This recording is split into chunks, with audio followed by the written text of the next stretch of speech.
এই তো কিছুদিন আগে আমি আমার পুরো রান্নাঘরটা ক্লিন করেছি নতুন করে সাজানোর জন্য। তো তোমরা দেখতে পেলে একদম ফাঁকা রান্নাঘর। তো এখন এটা আমি নিজের মতন করে সাজাচ্ছি।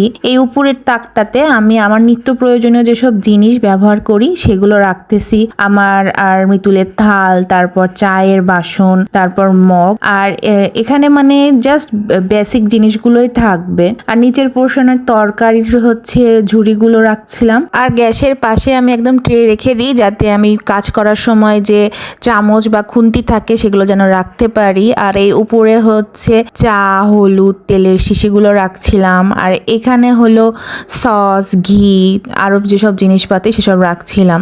আর এই চিনির বাক্সটা তো মানে বয়ামটা তো অনেক সুন্দর, তোমরা দেখেছো অলরেডি। আর এখানে আরও কিছু জিনিস রেখে দিলাম, মানে একদম যেসব জিনিস আমাদের রেগুলার ইউজ হয় সেগুলো আমি রেখেছি আমার রান্নাঘরে।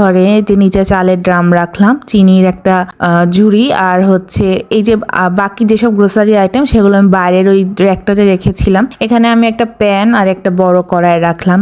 এই তো ছোটখাটো ছিমছাম আমার রান্নাঘর। তোমাদের কাছে কেমন লাগলো এই ভিডিওটা জানিও।